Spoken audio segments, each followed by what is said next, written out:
nangyari nito, kuya? Jen, Alam mo ba naghabol ako ng research ko? ayusin ko sana. Akala ko naiwan mo. Lahat ng pinaghirapan ko wala na. Palibhasa kasi wala kang alam sa mga ganito. Kaano-ano niyo po siya? Ako pala yung kuya niya. Kapatid niyo po pala si Jen. Hindi niya man lang ako nabanggit. Mukhang mabait yung kuya mo dyan, ah.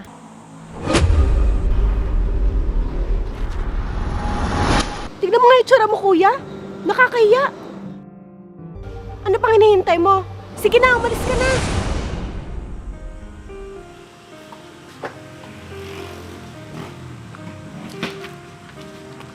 Nasaan na ba yun? Ano ba yan? Wala dito.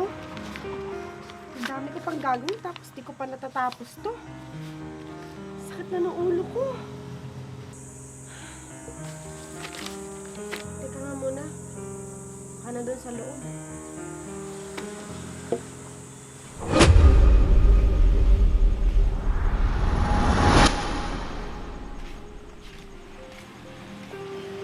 Oh, bakit iniwan ni Jenny yung gamit niya dito?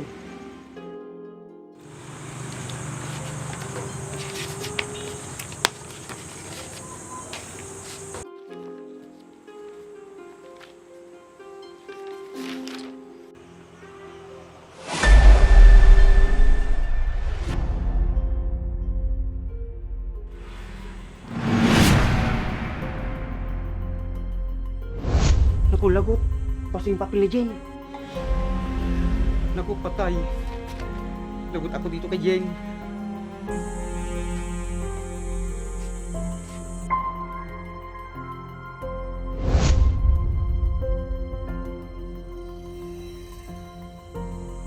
Anong nangyari nito, kuya? Ba't mo binasa mga papers ko? Jen. Alam mo ba naghabol ako ng research ko? Tapos ito yung dadatnan ko? Umalis lang ako ng saglit tapos ganito na? Jen, pasensya na. Hindi ko naman sinasadya. Ba't mo kasi pinapakailman yung mga ginagawa ko? Nananahimik na nga lang ako dito. Ayusin ko sana. Akala ko naiwan mo. O ngayon, tignan mo yung ginawa mo. Di ba basang-basa? Ano gagawin ko dito? Jen, tulungan na lang kita. Para di ka magalit. Tutulungan mo ako, kuya? Alam mo bang ilang gabi ko itong pinaghirapan para matapos lang? Tapos mababasa at masisira lang ng ganito? Jen, pasensya na talaga. Hindi ko man sinasadya. Anong gagawin ko ngayon? Lahat ng pinaghirapan ko wala na. Jen, patuhin ko na lang to. Naghahabol na kami ng panahon at oras, kuya. Paano na ako ngayon? Nakakainis naman. Palibhasa kasi wala kang alam sa mga ganito.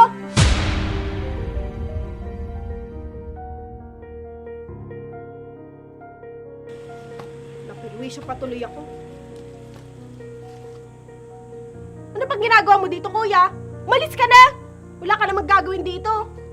Sige, Jen.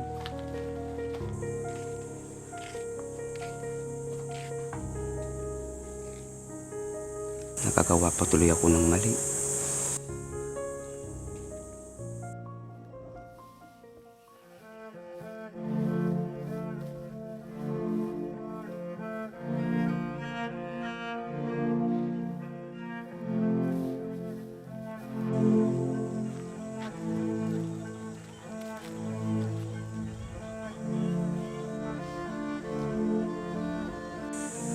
Mahal, tingnan mo yung anak natin. Bakit? Anong meron sa anak natin?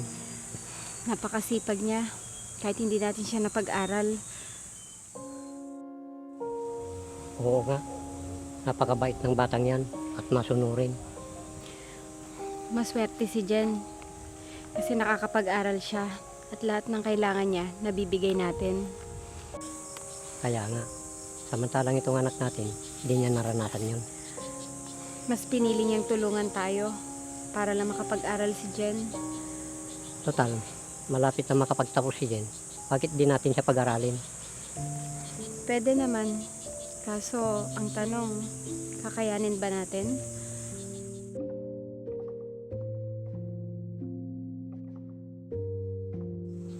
Kawawa talaga yung anak natin. Hindi siya nakapag-aral. Mas maganda talaga kung makapag-aral siya. Para mas sinawalan tayo, hindi siya mahirapan. Kung sa bagay, tama ka. Lalo na lalaki anak natin. Paano na lang pag nagkapamilya siya? Para pag nagkapamilya siya, maski na papano, may pagmamalaki siya.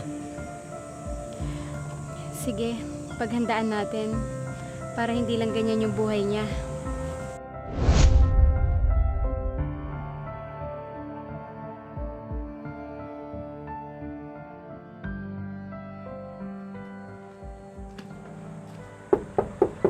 Tao po! Tao po! Ano po yon? Nandyan po ba si Jen? Si Jen. Nasa loob po yata. Bakit? Kaibigan ko po siya. Ako po si Lovely. Kaano-ano niyo po siya? Ako pala yung kuya niya, si Piolo. Kapatid niyo po pala si Jen. Wala po kasi siyang nababanggit sa akin na may kapatid po pala siya. Ganun ba? Hindi niya man lang ako nabanggit. Oh, Lovely, ikaw pala. Sige, maiwan ko muna kayo dito. Sige po kuya. Kanina ka pa ba? Hindi, sakto lang. Tara, pumuna tayo. Kapatid mo pala yon? Hindi mo man lang nasabi sa akin na may kuya ka pala. Mukhang mabait yung kuya mo dyan Lovely. Natapos mo na ba yung research natin? May mga binago at tinapos kasi ako doon. Ha? Bakit? Hindi mo pa ba tapos yung mga naka-assign sa'yo? May mga binago ka ba? Hindi eh. Nabasa kasi at natapunan ng tubig. Kaya lahat na napagpaguran ko, nabaliwala. Wala ka man lang bang soft copy? Wala nga eh. Na full storage yung laptop ko, kaya na-delete ko. Naku, sayang naman lahat ng mga pinagpaguran at pinagpuyatan mo. Sinabi mo pa. Kasalanan kasi ni Kuya. Baka naman hindi sinasadya, Jen. May magagawa ba ako? Wala eh. Nangyari na. Pagpasensyahan mo na lang yung kuya mo, Jen. Palagi naman. Tara na. Para matapos natin yung research natin. Mamaya magka-aberya pa tayo. Hindi pa tayo makagraduate. Kaya yan. Wala ka bang tiwala sa akin? Meron naman. Tara na. Sige.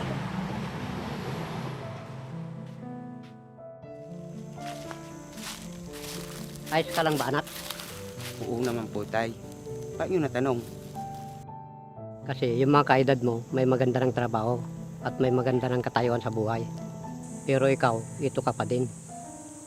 Pasensya ka na, anak, sa amin ng nanay mo. Ayos lang ako, tay. Huwag niyo akong isipin. Ang mahalaga, kasama ko po kayo.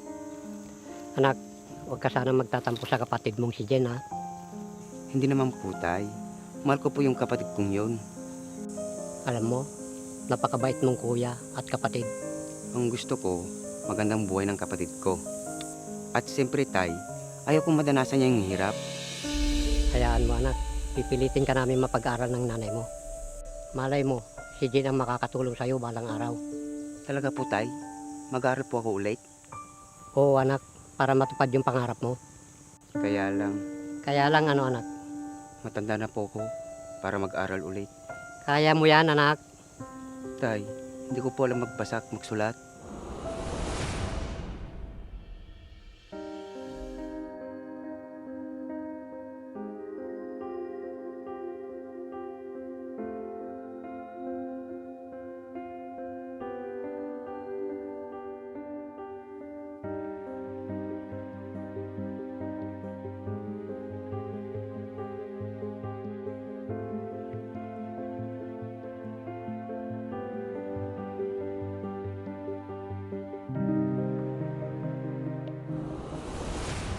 Pagbubukid lang po yung alam ko sa buhay, tay. Huwag ka mag-alala, anak. Andito kaming pamilya mo. Tutulungan ka namin makapag-aral at mabago yung buhay mo. Subukan ko po, tay. Kaya mo yun, ikaw pa ba? Nandito kami para tulungan ka. Opo, tay. Sige, tara na.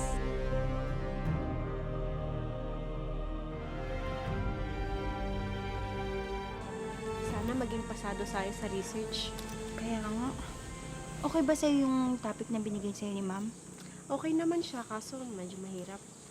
Ako, ang hilig pa man din magbagsak nun. Nakakatakot na eh. Uy, Jen. Di ba kuya mo yun?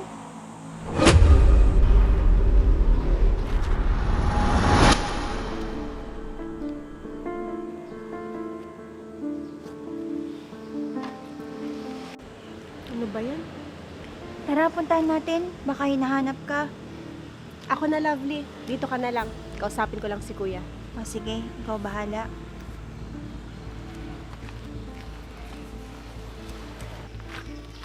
Anong ginagawa mo dito, Kuya?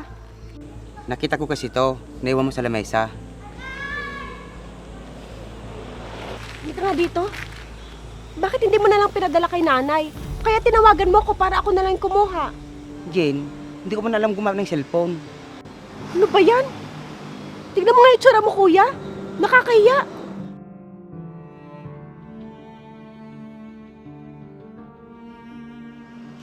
Mamaya, may masabi pa yung mga kaklase ko. Nagmamadali kasi ako, babalik pa ako sa bukid. Amin na nga yan. Sige na, umalis ka na.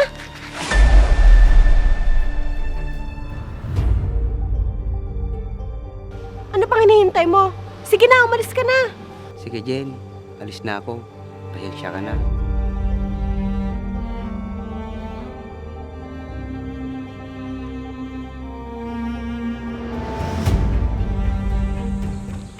Jen, bakit parang pinagtatabuhin mo yung kuya mo?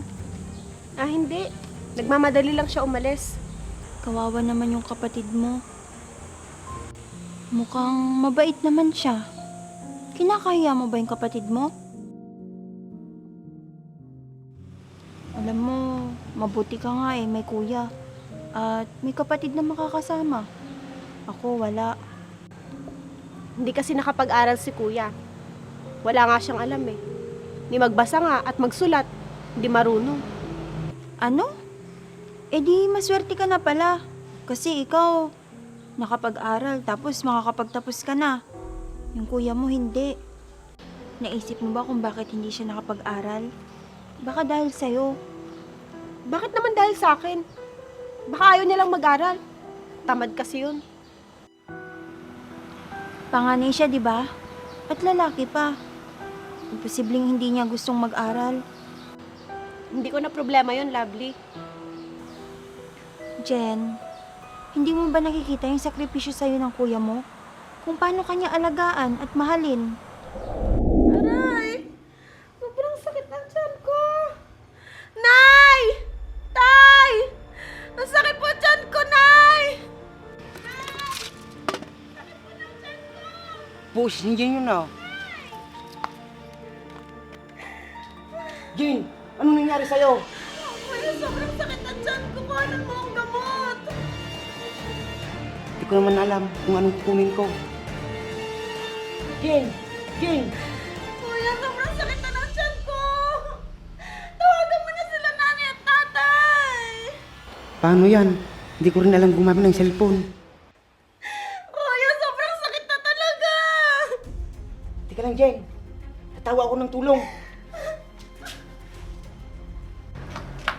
Kuya, tulong!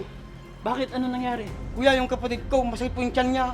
Hindi ko alam kung anong papanin ko sa kanya na gamot. Teka, sandali. Kukuha ako sa tindahan ko may gamot. Uy, painom mo sa kapatid mo. Bisa yan. Salamat, kuya. Kuya, pwede mo bang tawagin si nanay at tatay? Sige, saglit.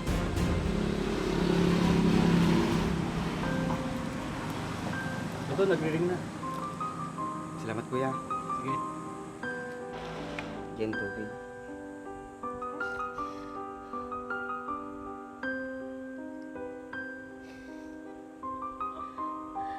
Sige lang, mawawala din yan. Hintay lang natin sila nagtatay.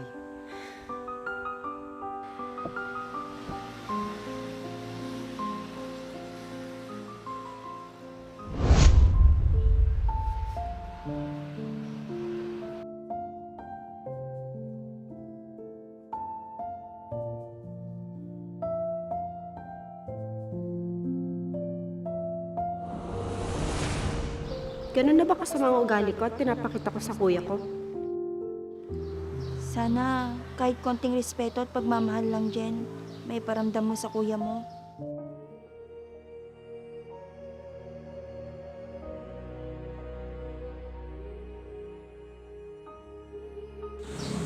Mabuti ka nga, Jen.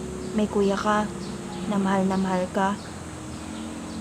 Oo, naintindihan ko.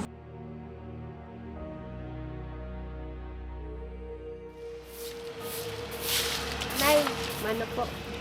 Kawaan ka ng Diyos. Pumasok ka na sa loob para mamaya kakain na tayo. Sige po.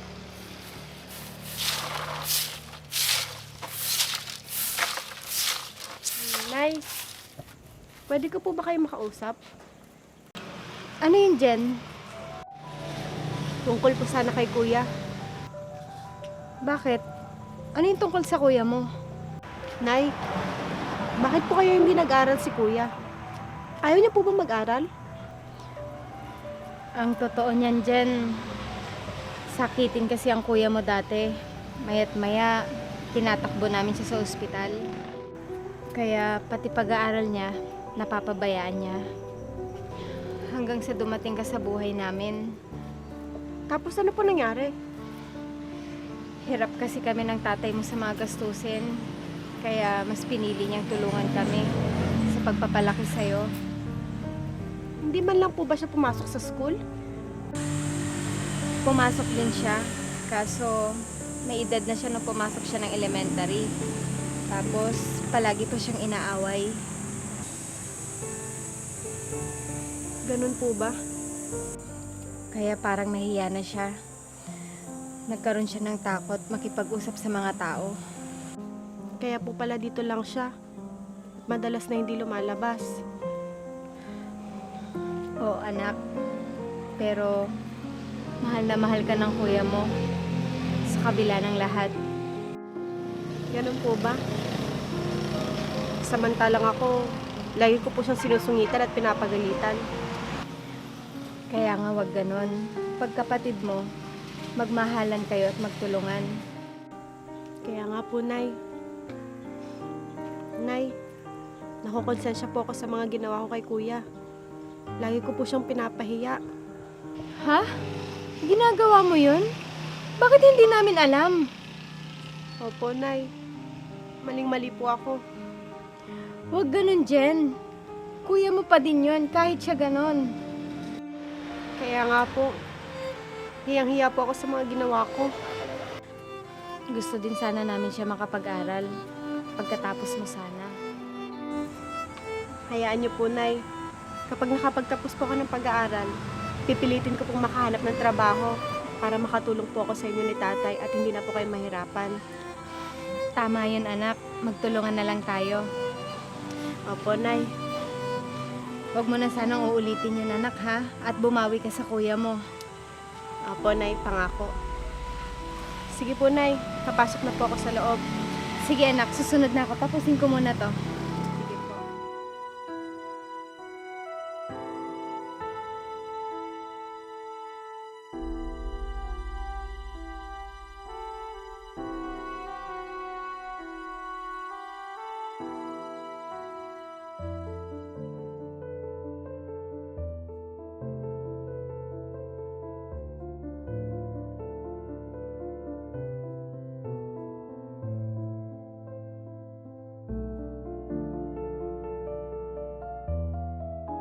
Ayan, kuya.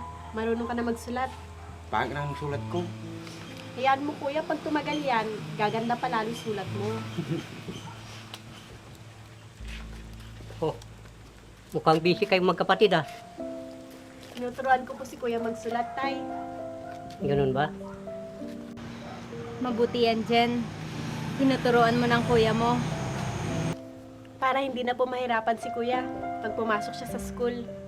sa punay, nakakahiya. Patanda na po ako. Huwag kang mag-alala, kuya. Nandito ako. Pag may nang-away sa'yo, pagtatanggol kita. Ang bahala sa'yo, kuya.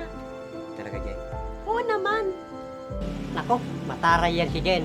Aywan ko lang kung di sila natakot sa kanya. Kaya nga. Basta kuya, akong bahala sa'yo. Kapag may school project ka, ako nang gagawa dun. Tuturuan kita lagi para hindi ka na mahirapan pa. Natutuwa ako sa inyo magkapatid. Masaya kami ng nanay mo na nakikita ko kayo magkasundo. Salamat po, Nay, Tay, at Kuya. Kayo po ang ngayong pamilya ko. Tara, kain tayo sa labas. Sige po, Tay. Tapusin lang po namin to ni Kuya. O, sige. Ano ba yung ginagawa nyo? Kuya,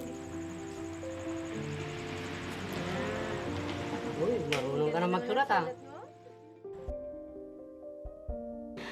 sa bawat pamilya, may mga pagsubok sa buhay. Kailangan lang natin harapin ito ng sama-sama para mapagtagumpayan natin ito at maging masayang samahan ng isang pamilya.